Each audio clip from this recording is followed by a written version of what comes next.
So to begin, thank you, Donatello, for inviting me to this, and thank you guys for having me. I'm excited to share my work.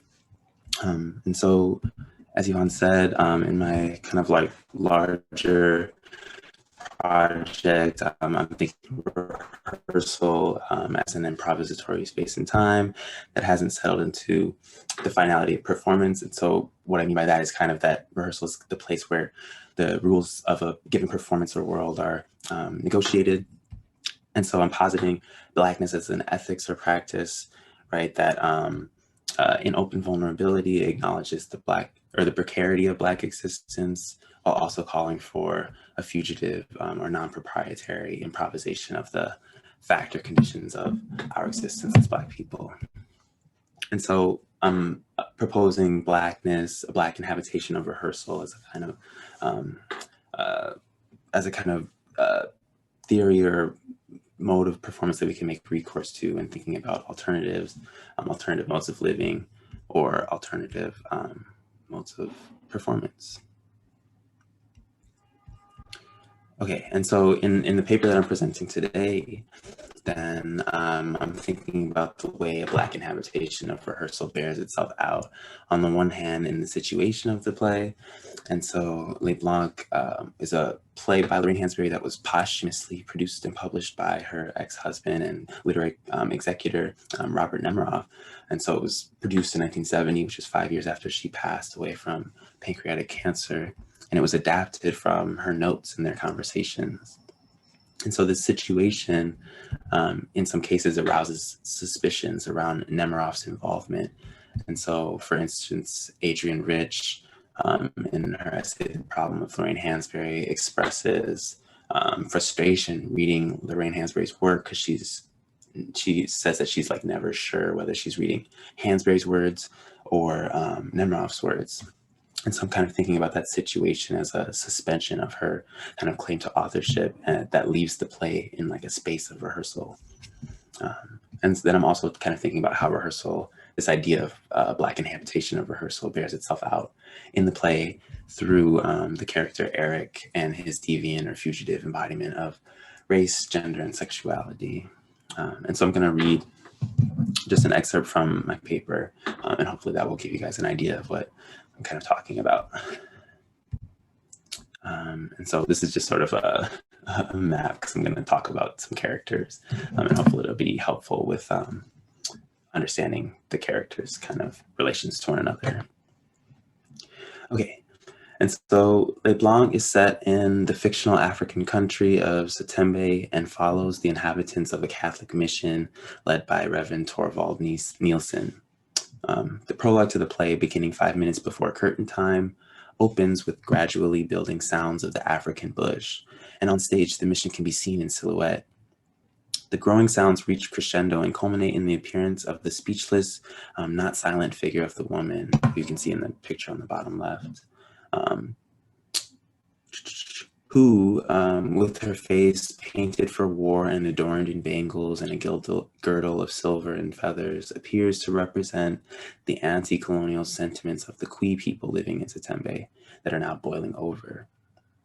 In this way, the play is a dramatization and critique of the colonial situation, thinking through what a revolution against colonial conditions would mean. And so my interest in Le Blanc began with the relatively minor character, Eric, who is described as transgressing racial, sexual, and gender norms, especially relative to his brothers, Tshembe and Abiuse. And so the latter two are the sons of Aka and old Abiuse, members of the Kui community who act as a bridge between Setembe and the mission, while Eric is the son of Aka and the product of rape at the hands of Major George Rice. And so when Eric is born, Aka passes away during labor, and the brothers are raised on the mission by Madame Nielsen, who becomes a mother figure for them. And in the time of the play, the three brothers are reuniting in the wake of their father's passing. And so Tshembe is a cosmopolitan intellectual who is returning from Europe, where he has started a family, and Abiuse is a Catholic priest working to further the evangelistic project of the mission outside of Setembe. And so while Tshembe is sympathetic to the anti-colonial struggle from an intellectual perspective, He expresses this with a kind of condescending and detached intellectualism. And on the other hand, Abuse is against the insurrection and purportedly interested in serving African people, but his sense of duty is wedded to a desire to save Africans by bringing them into quote unquote civilization. And so throughout the play, they both consistently mock their own Africanness and assert themselves as individually distinct from the colonized population in Sitembe, and refuse to participate in the independence movement being staged there. In short, while both of them represent different political and moral standpoints, each of them attempt to take on Western masculine desire and identification. And the picture on the right is a picture of Eric, Dushanbe, and Abuse. And so Eric, on the other hand, exhibits an alternative embodiment of gender. And so early in the second act of the play, Dushanbe finds out that Eric is sexually involved with Dr. Willie DeKoven, a doctor working on the mission, who provides Eric with alcohol and makeup to wear. And so Dushanbe ridicules Eric for this, saying, if you cannot quite be a white man, you have decided to become a white woman. And so it's in moments like this where the elder brothers struggle with one another over who will control Eric's destiny. And their conflict comes to a head when Eric reveals that he wants to join the Kui resistance. Eric is unsurprisingly met with derision, and Dushanbe again ridicules him for his relationship with DeKoven, proclaiming, it takes more than a spear to make a man.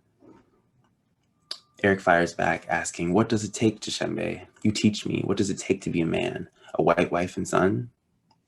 And so from the heteropatriarchal perspective of the brothers, Eric's queering of boundaries between race, between nationality, gender, and sexuality marks him as merely the product of colonial violence. And when Eric critiques that perspective, the confrontation becomes physical, and Dushanbe attempts to block Eric's movement. And he says, put down the things, boy. You're not ready to be a warrior yet, I promise you. And so here, I'm interested in the syntax used in the script and the way that the M dash isolates the phrase, you're not ready to be. This highlights the existential stakes of the perspectives adopted by Dushanbe and Abuse. And so while they're opposed politically, they converge on their insistence that Eric, and by extension Sitembe, are not fit for being or political participation according to their worldviews. It is this condescending assertion of their individual uniqueness that they use to claim authority over Eric's life and claim authority over the situation in Sitembe. And so Eric, however, refuses these claims, slipping away when the brothers are distracted by their argument. And so Eric's sexual and gender deviance is tied to this fugitive impulse, I would argue. While his wayward presentation of self is not a pure expression of self-determination, his presence in LeBlanc is everywhere an active critique of the forces that encumber him. It is important then to consider Hansberry's intentions in portraying Eric this way. And so Cheryl Higashida, in a study of Hansberry's relationship to Simone de Beauvoir and the feminist movement at the time, thinks through what we can ascertain about Hansberry's relationship to feminism and homosexuality based on the kinds of characters she created in her plays. And so she draws attention to the fact that LeBlanc and her previous play, The Sign in Sidney Bruchstein's Window, were both originally conceived of as plays featuring women as the main characters. And so she writes, these changes in Hansberry's work can be seen as forms of silencing and self-censorship, as Adrian Rich has argued. I do not discount the weight of sexism and homophobia, especially as they combined with the racism and anti-communism of the 1950s and 1960s. Nonetheless, we can also read Hansberry's replacement of women with men, including lesbian women with gay males, as a strategy or opening through which she continued to develop an emancipatory political aesthetics committed to critiquing heteropatriarchy in conjunction with racialized imperialism and capitalism. And so while there isn't a conclusive clarification of this decision on Hansberry's part, I'm very interested in how Hansberry can be seen as actively working through the question of gender through revisions and reworkings of her plays.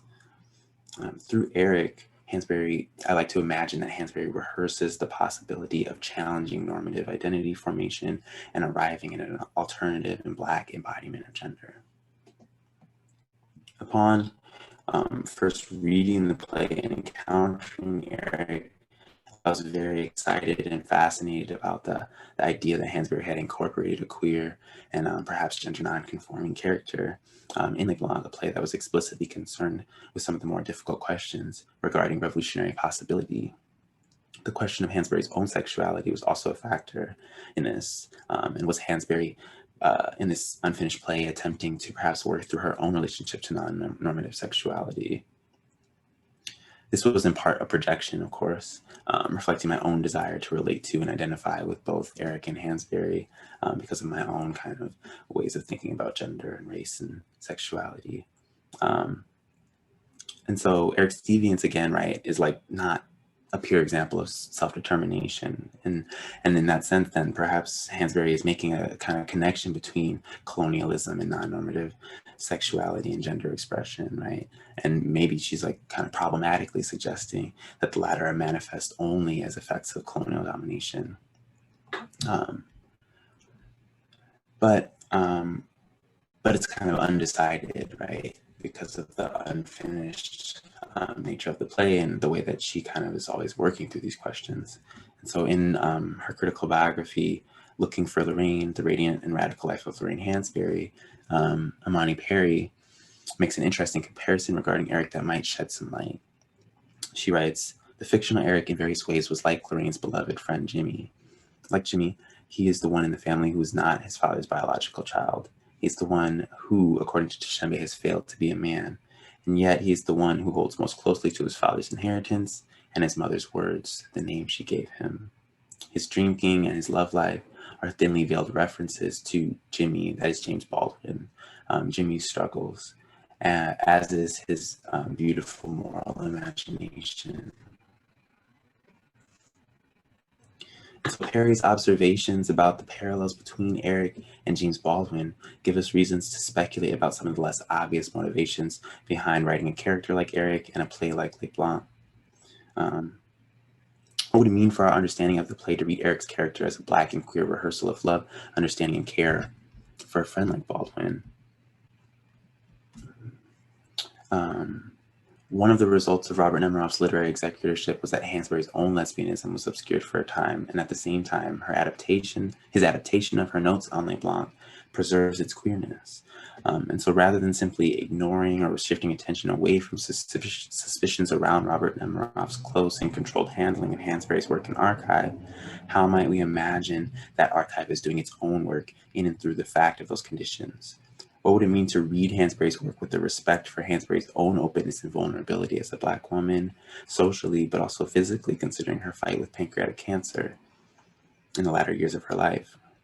How do these considerations actually extend and deepen the critique of colonialism that Le Blanc is known for in both its content and the sort of situation of the play itself? In that sense, Le Blanc, despite the fact that it was completed and produced by Nemiroff, feels something like a rehearsal.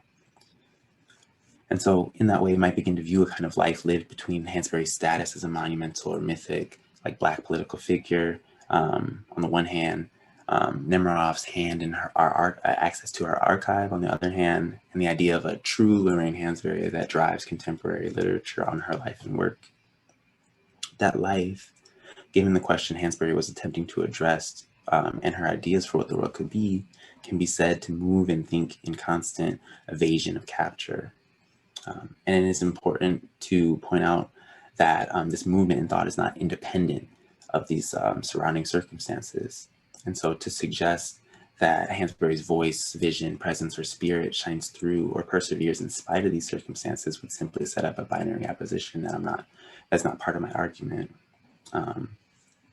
Rather, I want to understand her position in the dynamic between those forces as something generative, exploring the way in which Le Blanc can be seen as actively thinking through and not simply in spite of Nemiroff's involvement in the work. And so this movement and life in constant non-oppositional evasion of capture is one way to describe what Blackness is. And that's kind of what I'm trying to do with this paper. And so, yeah, that's my presentation. Thank you.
Can everyone hear me okay?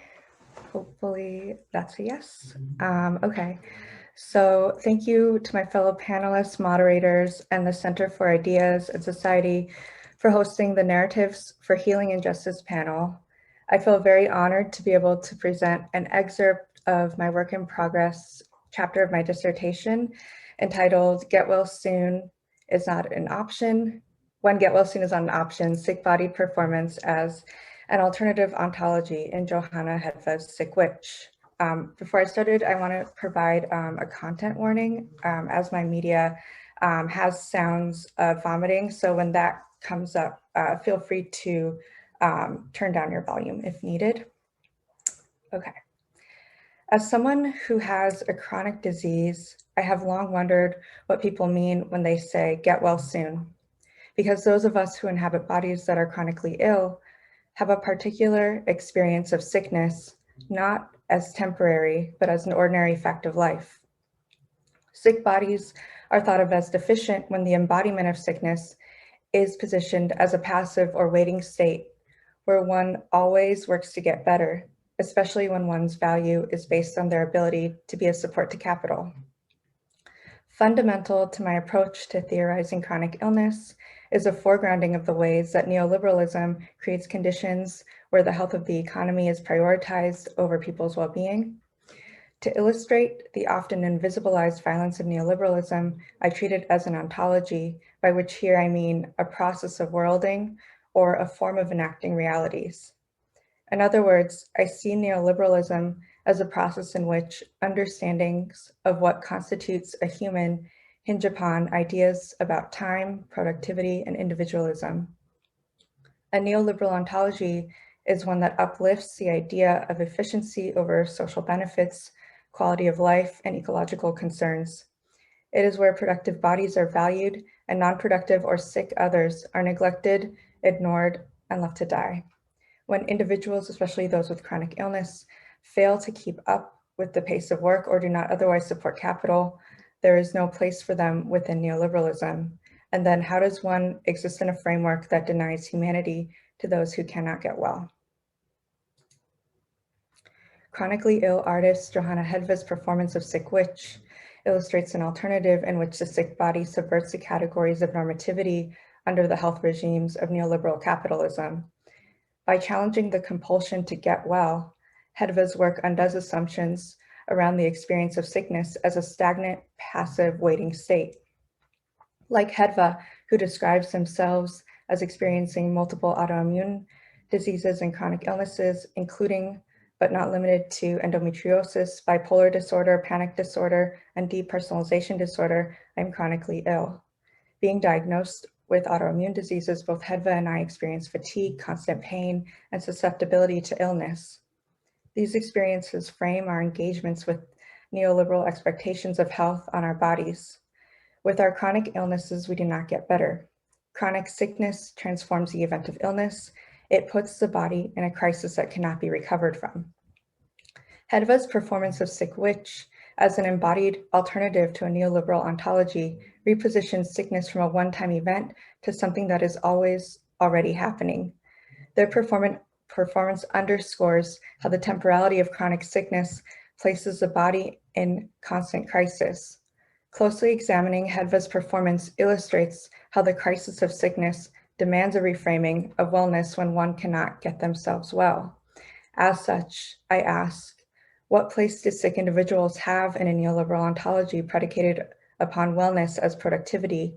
And finally, what alternative ontologies does chronic sickness enact and theorize, especially in self-referential performances such as Hedva's? Hedva is a Korean-American body-based artist raised in Los Angeles, California by what they describe as a family of witches. Through their lived experience with chronic illness, Sick Witch was born, first as a presentation, then as an article called Sick Woman Theory, and finally through a performative enactment, which we'll see parts of today. According to Hedva, Sick Woman Theory is a mode of political protest that is internalized, lived, embodied, and no doubt suffering. It is an existence that endures in the face of certain and inevitable obliteration, but also redefines existence itself as something that is primarily and always vulnerable. Hedva suggests in Sick Woman Theory that political protests can encompass lived experiences that are hidden or invisible to the public realm. Moreover, they consider the very focus on the body's vulnerability that sickness, especially in long-term chronic illness, brings as political in and of itself because it invites, even demands a reformulation of the structures of care that neoliberalism devalues. So I'm going to play about 30 seconds of this video with sound and then let it continue playing and turn down the sound. And this is where the performance is, so if you need to, you can turn down your volume.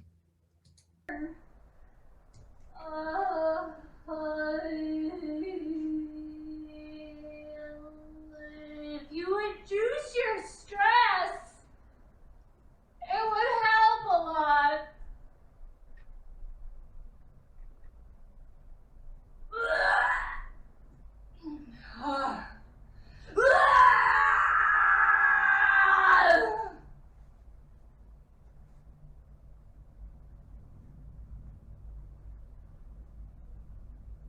Aren't you afraid that complaining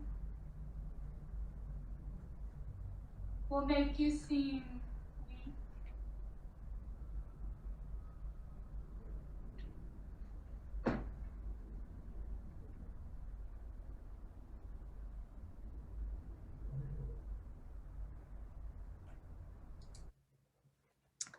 Sick Witch was filmed for a private audience and later posted publicly on the video hosting website Vimeo. Hedva describes the performance as, quote, the stand-up comedy routine performative id of Sick Woman Theory. Hedva writes, quote, she retches, screams, needs to sit down, wobbles, regurgitates bullshit people have told her to do, takes off many wigs, and is racked by ghosts.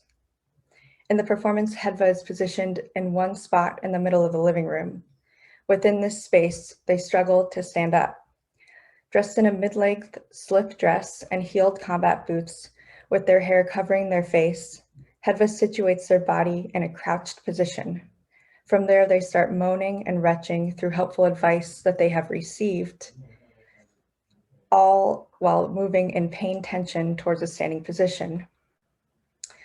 Hedva grunts, gasps, and screams their way through the list of seemingly helpful advice given to them, which varies widely from have you tried vitamin B to if you reduce your stress, it would help a lot. They use their own voice to spew the helpful prescriptions they have been given in order to get better. Throughout the duration of the film, they continue to attempt to stand, but then recede back into a hunched position. Even towards the end of the performance, there is no linear or logical conclusion. The video abruptly stops without tying up loose ends, suggesting a continued chronic state of unwellness or the experience of being sick as a status quo. In Sick-bodied, the seemingly well-intentioned advice that Hedva repeats in the duration of the performance indicates that though they have chronic illness, which cannot be recovered from, they are supposed to get well anyways. Hedva verbalizes more supposedly well-meaning suggestions like, have you tried yoga? And have you tried exercise? However, their movements illustrate the difficulty of getting back on their center. With tension and strained effort, they move from crouching to hunch to teetering and back down again. Although at first watch, it may seem like they will eventually find relief, as the video abruptly stops and provides no conclusion. The juxtaposition of advice and strained effortful movement draw forth an unsettling truth that even with medical care and people telling them how to get better, Hedva's conditions will remain chronic. Countering the neoliberal belief that sickness is a temporary state that can and should be overcome, Hedva's performance instead enacts crypt time. The sick, disabled, and chronically ill who survive neoliberal time exist within what disability studies scholar Petra Kuppers has termed crypt time, or time outside or beside normative notions of linear time. Building on Kuppers, I would add that crypt time also creates temporary pauses from neoliberal time to proffer alternative forms of temporality. Crypt time is not a slow or fast relation to time, but a redirection or a shift. Despite all the helpful advice Hedva vocalizes in their performance, they do not get better. Their movements do not climax into a cathartic release. In fact, their body becomes more tense, increasingly strained, and illustrates their exhaustion and pain. Engaging crypt time makes space for Hedva to tap into the sonic component of retching. In the same breath that Hedva relays the helpful advice that they have received in order to get better, they make deep, embodied retching sounds.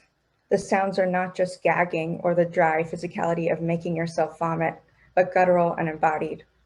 In watching the performance, Hedva appears to physically be reaching down into their guts, pulling out the advice and throwing it up. Hedva quite literally does not let their body digest the information. The physicality of vomiting up of the words disrupts the absorption of helpful pieces of advice. Indeed, Hedva's embodiment of vomiting helpful advice in Sick-bodied illustrates that the chronic illness and disease continue to progress despite intervention. Feminist studies theorist Donna Haraway calls this bodily noncompliance information malfunction, where she writes that, quote, disease is a subspecies of information malfunction or communications pathology. Disease is a process of misrecognition or transgression of the boundaries of a strategic assemblage called self. Haraway's concept of information malfunction lays bare the fiction of the self that upholds neoliberal individualism. A strong immune system should be able to fight illness, but immune systems are systems of relationality, of porosity, permeated easily, and for many people, very fragile. The advice that Hedva receives to get better from their chronic illness suggests that the people around them are under the impression that they have a strong normative working immune system that listens to instructions. In reality, the performance physicalized Hedva's insistence that the immune system requires a different approach. Perhaps instead of the demands to get well and responses of disappointment when it fails, Sick-bodied invites an alternative way of inhabiting a sick body, one where those with chronic conditions are not thought of as deficient. Through the failure to get well or feel well, persons with chronic illness may start to imagine and enact alternative ways of relating to sick time. Neoliberalism thinks of sickness as a suspension in time where one should be striving, indeed working, to get better in order to participate in society and to contribute to the neoliberal machine. Hedva's performance of Sick-bodied undoes the temporary positioning of sickness as something to get over, a temporary bodily state of noncompliance that can be overcome. Hedva's reformulation, where structures of care are not directed towards getting better, perhaps suggests an ontological friendship as an alternative approach to care. Critical studies scholar Feng Chia describes this as, quote, the steady support of being there for the other and not as an intrusive overcaring or intervention that hastens to influence, direct, or prescribe the other's essence. Rethinking structures of care through ontological friendship that centers the experience of being sick interrupts times of presumed productivity and the overcare and neoliberal interventions to hasten recuperation and return to productivity. Instead, this may envision worlds where bodies could be cared for interdependently, irrespective of their ability to get well or to reproduce. The sick body then invites theorization around interruptions of productivity, slowness, and makes space for systems of care that are not predicated on getting better. To end, I ask, can you imagine being overwhelmed by your body? Can you imagine or remember losing control in the physicality of vomiting or crying? Sickness, chronic or not, forces one to let go of self-control and erupts the body into an alternative ontology where one can be vulnerable, soft, and not compelled to listen to the values of getting well soon.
Perfecto, muchas gracias al Center for Ideas in Society, al doctor Iván Aguirre y la doctora Donatella Galella.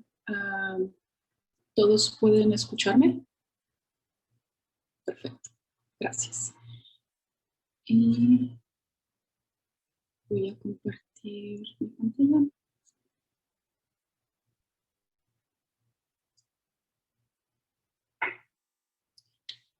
Para mi presentación del día de hoy estoy tomando una parte de, de mi tesis.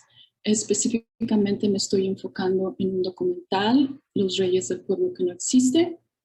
En lo que llevo escrito de mi proyecto doctoral, me enfoco en otros documentales y en otras ideas, pero hoy me enfocaré específicamente en Los Reyes del Pueblo que no existe, considerando estudios críticos de sonido que tienen que ver con el cine experimental queer y su relación con disonancia, y los estudios críticos mexicanistas de Alex E. Chávez.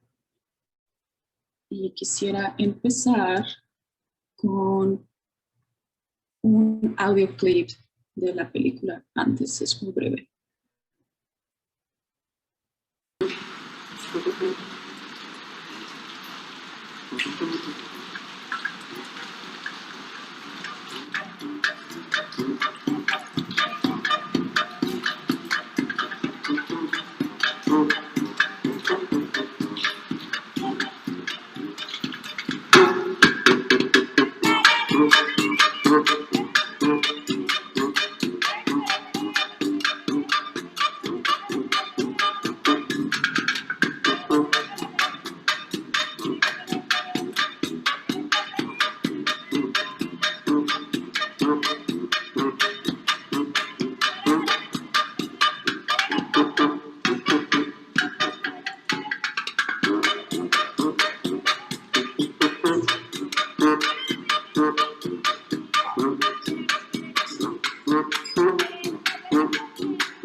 Entonces, el paisaje acústico en Los Reyes ofrece una mirada crítica de la alianza entre emprendedores económicos y especialistas de la violencia, características del capitalismo gore que habitan en San Marcos.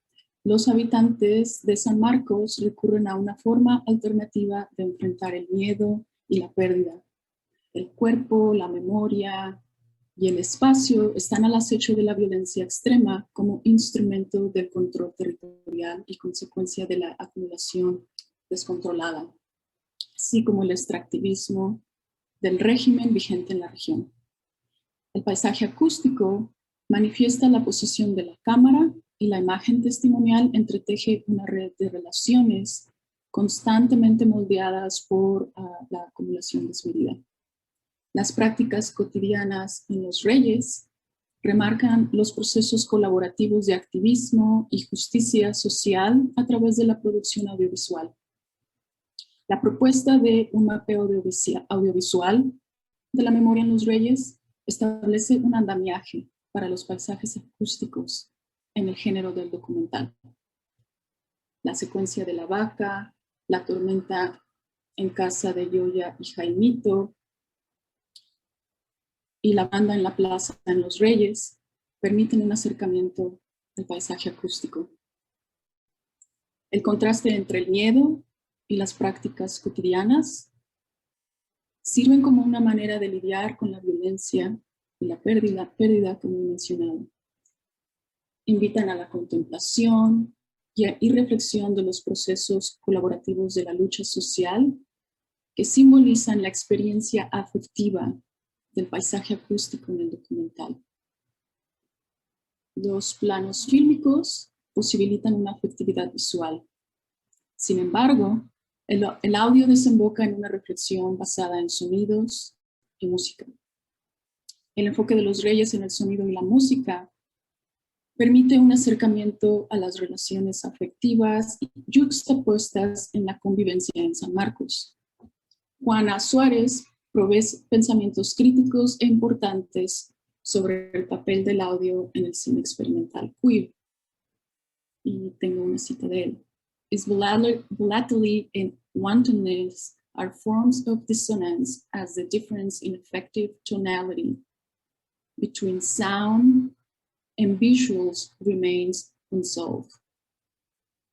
Cierro cita. Mientras Suárez escribe sobre los sonidos queer, la observación demuestra una mejor comprensión del audio en el documental. De tal forma, Los Reyes centra la colaboración del espectador con el uso de diferentes técnicas audiovisuales, en donde la voz en off, la inmersión sónica y la edición, y abro cita, is captured by an editing technique that, rather than organizing cuts within a scene, presents the sense of a single unified shot.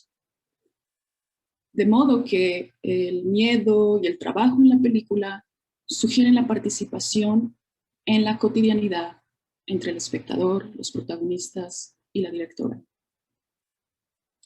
La resistencia sonora en Los Reyes da cuenta de las historias de vida en el pueblo, post-desplazamiento. Asimismo, dentro del arreglo de estos sonidos se cuenta la precariedad que emerge a partir de una doble violencia. La expresión de esta violencia se fragua en los organismos gubernamentales, los cuales no siguen un código de protección para los miembros de la comunidad y se rehúsan a investigar los crímenes de la región. La toma larga en marco fijo al inicio hace un recorrido por los momentos privados que destacan la situación política en San Marcos como una extensión de la situación en las diferentes regiones de México. El relato de historias de fantasmas en Los Reyes motiva una resistencia colaborativa en respuesta a las prácticas neoliberales. Las prácticas del crafting permiten un acercamiento a las secuencias de narrativas sobre fantasmas y la expresión musical. En particular, las tomas previas a la banda en la plaza, la cual se llama Los Jalapeños de Jairo Rojas, invitan a la contemplación de un espacio en ruinas. En este paisaje, a pesar de la adversidad ecológica y opresiva, se actualiza un comentario sociopolítico en la práctica audiovisual a través de los testimonios. Sin embargo, desde la precariedad emerge el cuestionamiento sobre la eficacia jurídica, la transparencia legislativa y la integridad de las Fuerzas Armadas en defensa de la soberanía. La convivencia musical entre los músicos jóvenes, los cuales escuchamos al inicio, traduce las tensiones sociopolíticas y las formas de vida en San Marcos. La expresión musical de Los Jalapeños de Jairo Rojas y el paisaje acústico sugieren una plataforma para la diversidad de mapas audiovisuales en el documental. El performance de música se puede referir a la combinación de una crítica neoliberal y una intencionalidad para recalcar a Rosita, the felt conditions that often demarcate and marginalize existence unfolding here or over there, como ha subrayado Alex Chávez en Sounds of Crossing. Pérez Limón observa en las prácticas del crafting formas de reimaginar espacios creativos como sinécdoque de la resistencia en torno a las prácticas cotidianas. Es necesario detenerse en las prácticas rutinarias que sugieren comentario político implícito, en diálogo con la estética del imaginario audiovisual. Pérez Limón comenta sobre el día a día de Miro. His ordinary practices articulate his negative effects in the hopeful narrative of floating in the present, always already opposed to the government's neoliberal promise of becoming a modern nation in the future. El desacuerdo que emerge en San Marcos desenmascara las estrategias neoliberales que edifican un imaginario corporativo en alianza con las Fuerzas Armadas y el crimen organizado. En el minuto 23:33, Yoya, quien está en su pantalla a mano derecha, comenta sobre las personas que pasan la noche en San Marcos, mientras que a oscuras la cámara sigue a Yoya en la cocina y el sonido anticipa la llegada de una tormenta. Yoya y Jaimito, en la secuencia de la tormenta, trabajan en equipo para deshuesar un pollo en la oscuridad. Mientras que Yoya deshuesa y limpia el pollo, Jaimito se encarga de mantener la iluminación con una lámpara de mano. La actividad requiere la participación de ambos y es significativo observar de qué forma la relación entre prácticas cotidianas y paisaje acústico anticipa la conversación sobre la violencia. Enseguida, Yoya y su hija comentan por teléfono. Esta es una conversación entre Yoya y su hija. ¿No hay luz? ¿Y qué estás haciendo en la oscuridad? Estoy destazando un pollo. ¿Sin luz?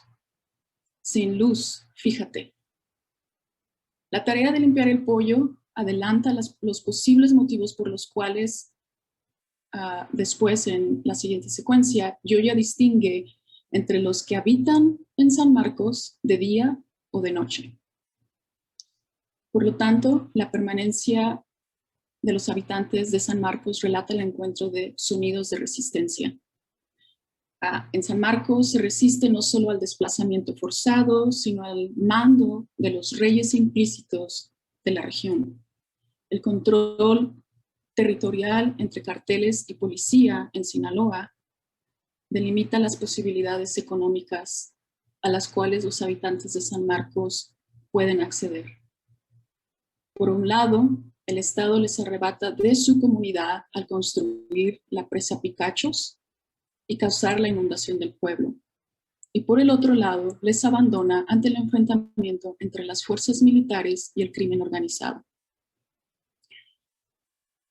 Pérez Limón observa que la precariedad puede funcionar como una forma alternativa para enfrentarse a la cotidianidad impuesta por políticas neoliberales. Los sonidos de la resistencia ponen en cuestión la espectacularización y normalización de la violencia en México. De igual forma, el performance de la banda responde con una narrativa musical que pone en primer plano la reconfiguración de una identidad norteña. Y quiero cerrar con el performance, la continuación del performance de los jalapeños de Jairo Rojas.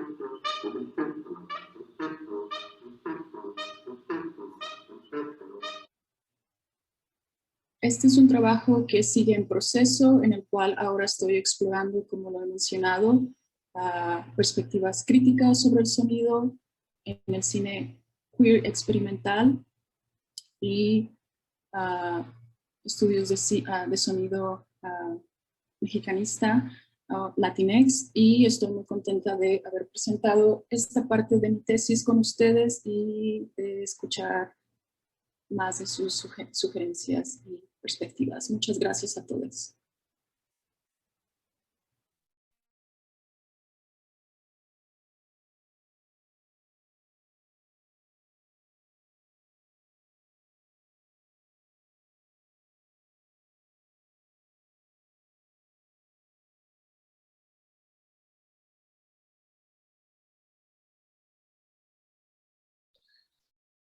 That was so rich. Thank you so much to Evan, Rosalia, and to Nancy for your exciting work. I noticed there were some common threads about things like rehearsals and performances for resistance and alternate ways of being. And very much, I so appreciate your critiques of the violences of neoliberalism in particular. So we have about 9 minutes left for questions, and so I would invite generative and generous questions, please, in the chat, or you can raise your hand and I'll call upon you. And so that we don't sit in awkward silence, I'll offer a couple of questions, and our scholars are welcome to take them up. So one question I had for Evan, having encountered their work several times, I hadn't before seen these photographs, these production stills from the original production of Le Blanc.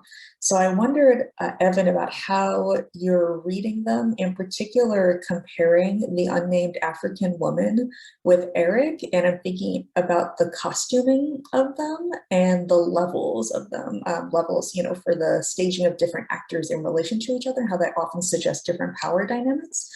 And then for Rosalia, I wondered about how Asian Americanness relates to your like incisive reading of how disability is working here, the alternative ways of sick time, alien capital, crip time, just the critiques that you're making here about presumptions of normativity. So how does racialization also operate here?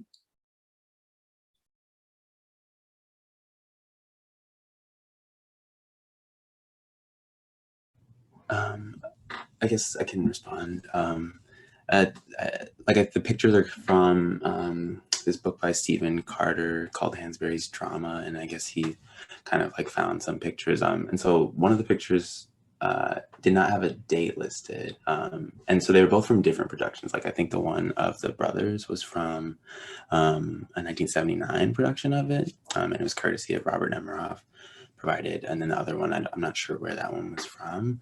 I know that with the woman and comparing her to Eric, I'm kind of thinking about her speechless, like she doesn't speak words, but like she's accompanied by sound, and also produces sound herself, and like thinking about fugitivity and blackness, and particularly from the perspective of like Fred Moten's kind of theorization about Aunt Hester's scream in Frederick Douglass's narrative, and his analysis of also performances from around the same time in like the kind of jazz, like free jazz kind of space.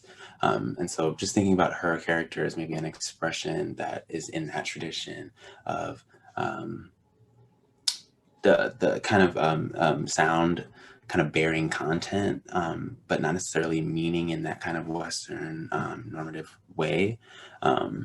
And so thinking about Eric's embodiment of gender and sexuality and race as also a kind of embodied version of that kind of bearing of content, where that's intimately tied to both the forces that encumber him, but also is resistant and fugitive in a way that can't be completely contained or understood under that kind of way of thinking about violence and subjection, I guess. So that's sort of how I was thinking. I haven't thought as much about staging. I want to think more about that. But thank you for that question, because that is helpful for me in developing what I'm thinking about. I'll go next. Thank you for that question. Thinking about like the racialization and the relationship and how it relates to normativity is something that I'm hoping to explore further and more specifically this summer. But one thing that kind of frames my approach to thinking about chronic illness is kind of noting how disability studies has been critiqued in the past for being like kind of like centering white voices, or there was an article that came out that was like disability studies or white disability studies, and also thinking about the relation of like how disability has been talked about as oh, we're just like you, or like kind of an assimilation approach, which I think might be, for lack of a better word, easier for white disabled bodies than bodies of color. Yeah, thinking about how like a chronically ill performer of color who is kind of like subverting this insistence on getting well is yeah, kind of addressing both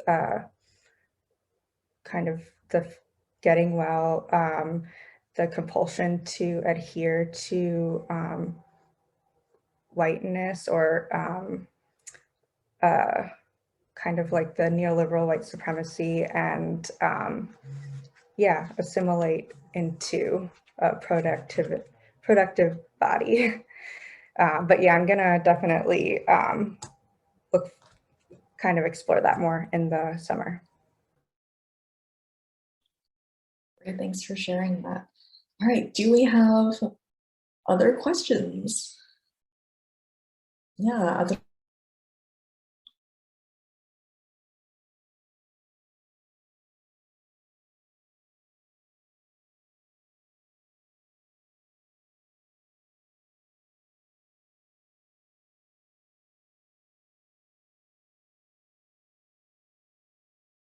I apologize if I don't have time to translate it, because I know we're almost out of time. So just a comment from Nancy in Spanish. Nancy, ¿sí me escuchas?